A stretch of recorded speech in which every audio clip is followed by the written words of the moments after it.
Broadcasting from the business capital of the world, this is the Podcast Business News Network. And welcome back, everybody. Many of us in our professional situations want to, and it's a term being used these days, and I'm going to use it, level up, move, advance. So you got promoted. Congratulations. Now what? How do you navigate that? How do you go from being somebody who is a contributor or an individual in an organization? Now you're leading others. It can be very unassuming, uncomfortable, exciting. How do we navigate that? We're going to talk with somebody that helps people do that all the time with all different modalities and leadership, coaching, and so much more. Saterman Connect is the company, the man behind it. Josh Saterman joins us once again here on the program. How you doing today? I'm great, Steve. How are you this morning? Fantastic. And I like to visualize things. So I visualize what that would feel like if you're in a role and you got promoted. And the first thing that comes to mind is imposter syndrome, where you feel like, how did I get here? I don't even know if I'm qualified. The big is IS, imposter syndrome. Yeah. Yeah. Does that come up a lot when you talk with people? It does. It does. What I often talk about is some quick statistics. Again, I'm an analytical guy, so I like to understand the math behind things. Multiple sources, different types of sources have said that humans have between somewhere 30,000 to 70,000 thoughts a day.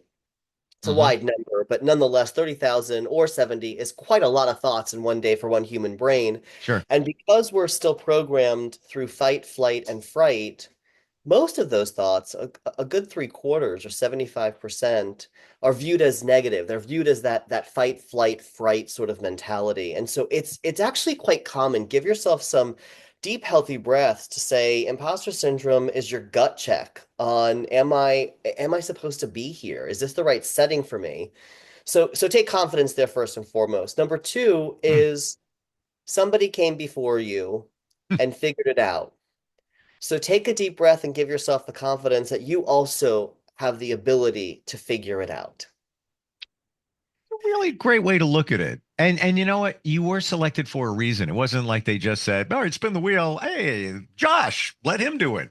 There's a reason you got picked for that. And the fight, flight, or freeze. Am I saying that right? Flight, fright, freeze. It's essentially there to protect you, to protect, and 100%. evolutionary.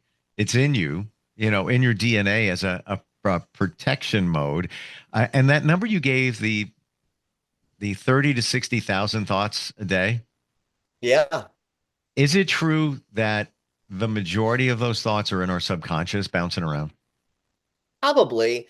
I don't, it's a great question, actually. I don't have a psychology background, but I find psychology fascinating because of the Me too. coaching work that we do. Yep. And the way that we think about how humans process information or respond to motivating factors. And so probably some of them are in that either sage or saboteur sort of subconscious. We talk about that language when we talk about positive intelligence, is how do you actually increase that muscle memory of sage and kind of tamper down that saboteur. But a good 5 or 10% shift between a negative thought and a positive thought can make a big difference in a day. It can make a big difference in terms of your psyche and how you process information that's being shared with you.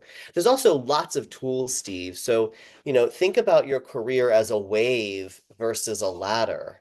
There are moments where there are peaks and valleys, moments where you're learning more or less, moments when you're plateaued, and moments when you're ascending at a very rapid rate. And so it allows you to take a different lens or different mentality to what does really promotion mean, or what does advancement really mean, or what does even a lateral move if you're looking for experience and you're not ready to take on a next title or next decision-making role, and you're ready to take on a new challenge. You still want to learn more information. So this ability to sort of process through and take a deep breath and then think about what's really important to you and why you want to learn in this role and how you want to contribute in this role, it can be very empowering to think of it through that lens versus the lens of, I don't deserve to be here. So let's go on the logistical side of things. You got promoted. you're working your way through the imposter syndrome, the fear, and all of that. What are some first steps that you should take to get better entrenched in the position, get more comfortable with it, maybe a fact-finding mission? Are there some things that we can talk about? Yeah, there's three key areas to start with. The first is, how are you active listening? Really challenge yourself that you got in this role and somebody came before you. There's probably more that's right than wrong. So even if your manager or leader says, I'm hiring you to fix it, the question is what are you actually fixing? So by listening, by truly active listening, by doing some one-on-one interviews, talking to your direct reports, maybe taking them for coffee, make it about a conversation and a relationship building exercise that you build trust so that you get the data, you get what's working, what's not working, what needs to evolve, and what needs to stop. And that allows you as a new manager to really gather data, gather facts, gather information to make a decision on the next step. Part two, what's your strategy? Where do you want to take the business or the team or the way the function is growing? Whether you're a manager, a director, a senior executive, it doesn't really matter. These lessons apply for all of us. Is take that moment to get the data and then compile it so you can build your strategy. The last element I talk about, number three, is what I call an individual growth plan. A lot of people call it an individual development plan, but I think it's more about growth. It's about growth mindset. And so you got promoted because you demonstrated at least part one, which is the technical skills. Technical skills, whether you're in engineering, whether you're in the medical profession, whether you're a coach, it doesn't really matter. Technical skills are those skills that you technically need to have in order to be proficient in your role. The second area is much more critical, pun intended, based on Simon Sinek's critical skills, right? Formerly known as soft skills, but the critical skills are, how do you listen? How do you collaborate? How do you cross-functionally align? How do you do those jobs? And oftentimes what we find is when, whether it's individual contributor to manager or manager to director, it's those critical skills that hold people up because there's not alignment or there's not clear understanding of the role they play, clear job expectations. And so we often, the third bucket to this list is write your individual growth plan, which is a whole other set of conversation we can have today, but it's an intentional list of whether it's 90 days or 180 days. It's bite-sized information across a longer period of time to really make sure that you are growing and developing in the role that you've now been given. So the first thing I'm thinking here, or one of the things I'm thinking of, and we're not psychology experts, but when you've been thrust in this new position, do you think it's reasonable to start reading people, just getting an idea of who's who, how they operate? Of course, active listening, but going a little bit deeper, reading the energy, all of that, and where this comes from. And I'll never forget it. I had a new boss. Yeah. He got promoted, came from out of state. Now, I was with this company for about 15 years. I eventually stayed 26. It was a big job. It was a big job. I got lucky, very young. I was in my teens. I was on a morning show, top station in New York. He comes walking in and, as an employee, what are you thinking? Like, oh boy, cleaning house, Yeah. something's up. Yeah. What? Fight, flight, or freeze. He comes Yeah. walking in, looks me in the eye, does this to everybody with his hand. How are you? Nice. I'm like, I'm toast. Like that. This is it. What he was doing was reading everyone, seeing without exposing himself. Instead of coming in there, hey man, how you doing? It's great. I love working this place. It's going to be fantastic. We're going to change it all. It's going to be great. We're going to have a party. He was just reading everyone, and he promoted me from that point.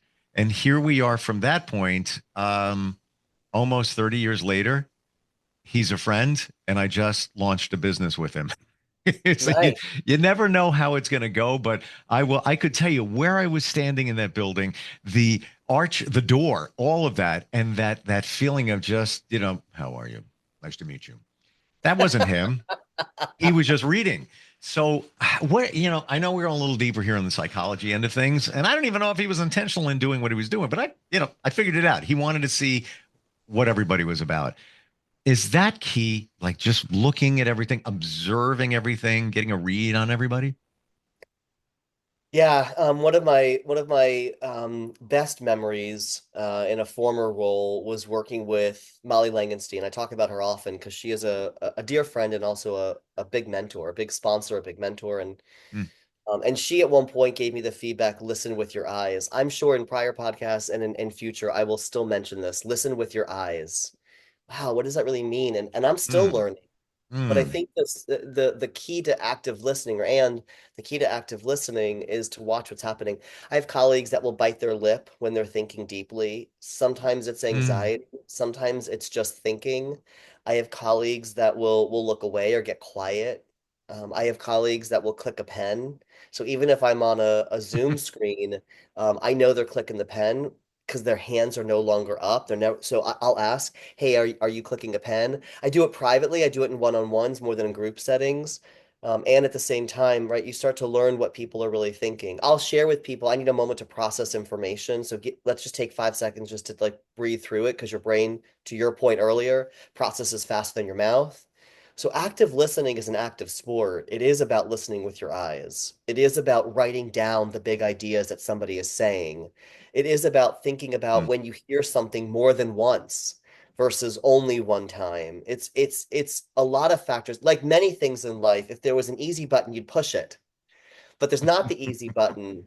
So relationship building and active listening are so key to building relationships that are built on trust. Trust is an output. And again, prior podcasts, we talked about trust is an output. It's all the ways that you listen and react and really think about how you build relationships that foster trust over longer periods of time. And so again, for that person that is, doesn't matter the age is agnostic here, but that person that's taking on more responsibility gets that what I'll call promotion, whether lateral or horizontal, lateral or vertical. It's really about the idea that you don't have to have all the answers day one. Maybe day 60, maybe day 90, you have more answers. But how do you lay the groundwork for really getting into that new role and giving yourself permission to listen, to learn, and to formulate your game plan so that you can build partnerships, build collaboration, and it takes the imposter syndrome down. That's where we started is, can I do this job? What if we reframe that question to what are the elements of this job I want to focus on first? And so that's where we're really Mm. starting to make impact with our Arrive Academy and the way that we are doing the work with both individuals, cohorts, and large organizations is we're going in at that emerging leader level. We're not waiting until they're sitting at the SVP, EVP, chief level. Rather, we're at scale going in and we're saying, how do we start to think about your emerging leaders and really identify top talent within even those levels? And give them the tools to mitigate imposter syndrome so that they're not spending time focusing on what they can't do. Rather, they have tools that they are sharpening to focus on what they can do. You said something about trust before. Can you repeat that? I'm literally, even with technology, I write things down and I share them with others. Listen with your eyes. It's Listen just a with your few eyes. words, but it's so powerful. It says everything there. And I feel that everybody tells you everything you need to know. Everything you need to know. You just need to listen. And in my journey, I believe that people will show you exactly who they are in the very beginning. But a lot of times we're not listening or we're not listening with our eyes. And a lot of times we're focused in other areas. For example, let's say it's a new relationship, a personal one. Maybe it's a romantic relationship. In the beginning, you're smitten, you're happy, it's all fantastic. Right? They're telling you who they are, and you're like, I'm happy, I'm happy. So you don't get it. And the same thing when you meet somebody in a business situation, they're telling you. They That's want right. you to know who they are. But now either you're nervous or you're excited, and you're not really paying attention to it. So listen with your eyes, like key, like really, really key. I can't take credit, but I hope to pay it forward. And so while Molly brought that lesson to me, I hope that through my voice and our book, and all these different data points that we have to share that others will learn from it. I also think it's really important for us to think about the difference. I love what you just said about personal relationships and professional, that it is about getting to know people and listening to what they're saying the first time. There's honeymoon phase, whether you're in an office Mm. building, you're at home, but you're working, or you're on a first date. The truth, though, is that I think the other side to this is we have to separate liking someone versus aligning with someone. Oftentimes, emerging leaders want to be liked. And again, even Yeah. I was in that place and I had to learn that lesson. I was just going to go there, and thank you for opening that door. I really was, because when you start that new situation in a job Yeah, environment, you want to be liked. We all want to be liked. It goes back to being a kid on the playground. You want to be liked, but right. ha didn't mean to jump in there, but that No, is no, it's good. feeling I it. mean, this It's is this is our beautiful relationship, Steve, as we get to dialogue with each other. And I love that you said playground because it actually reminded me, so I'm glad you said that. It reminded me of that, pithy quote of like everything you need to learn, you learned in kindergarten. But it's kind of true in some mm, weird ways, right? Because when you think about the workforce and you think about the workplace, what we're really striving for is alignment, not agreement. I often say to the most senior leaders and boards that I have the pleasure of being partners with, right? We are not here to get to agreement. If you want to have brunch on Sunday with mimosas or whatever beverage of choice suits your desire, go for it.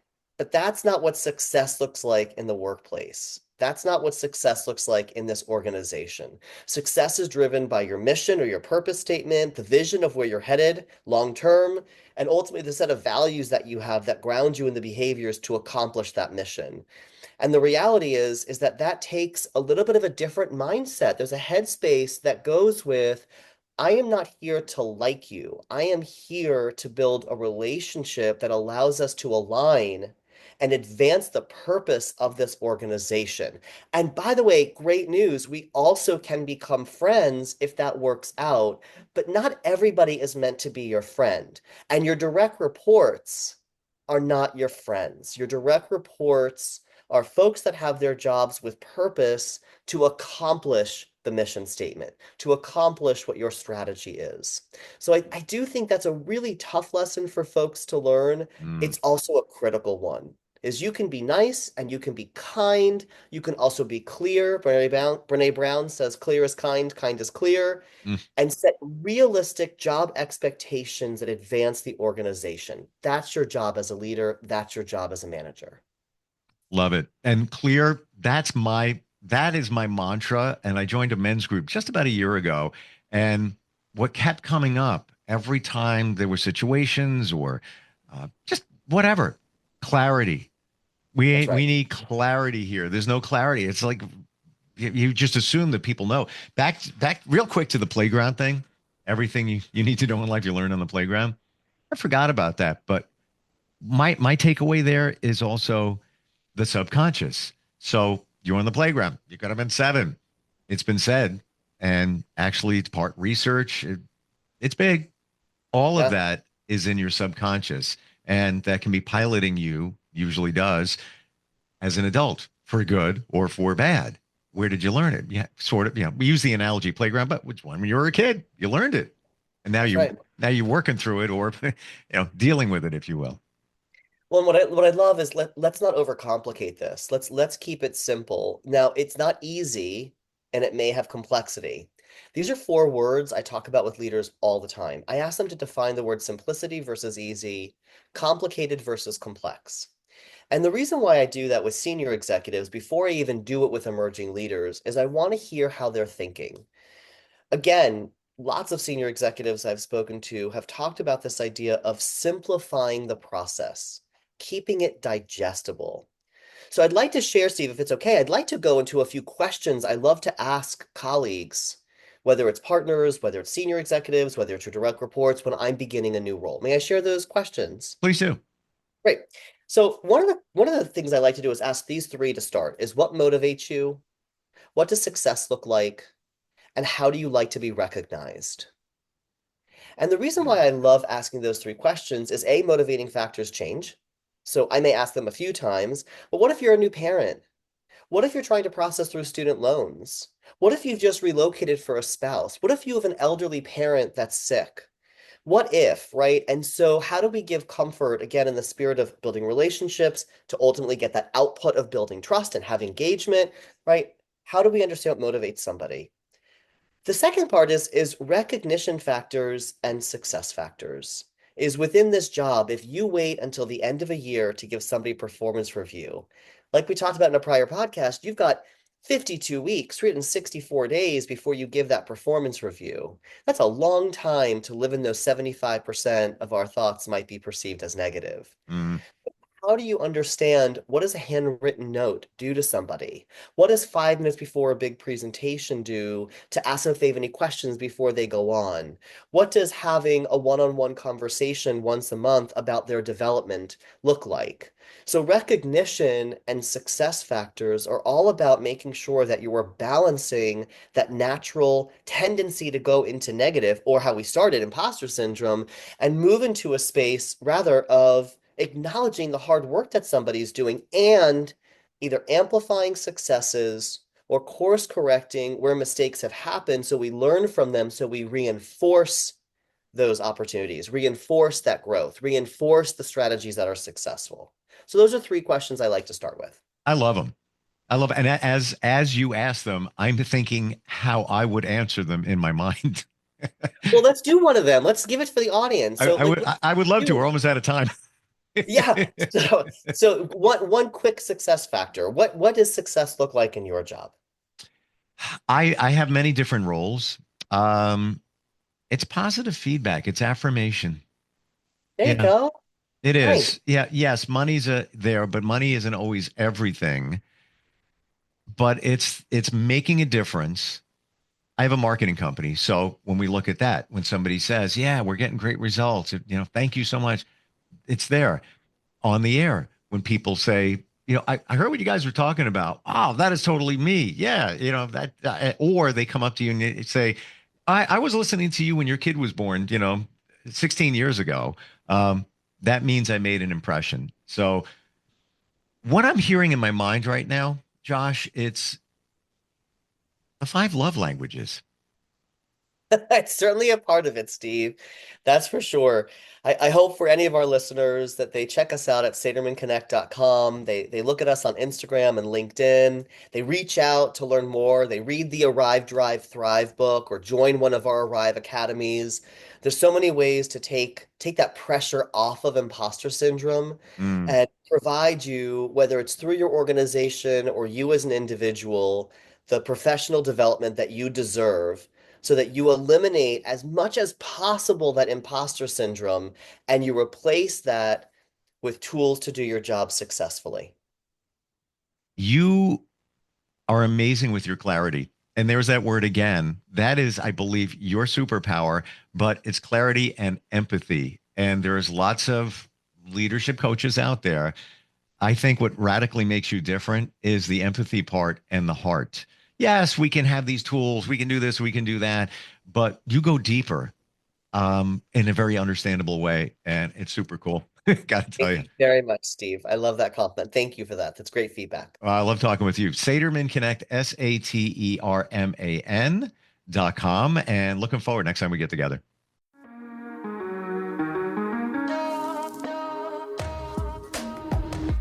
Broadcasting from the business capital of the world, this is the Podcast Business News Network.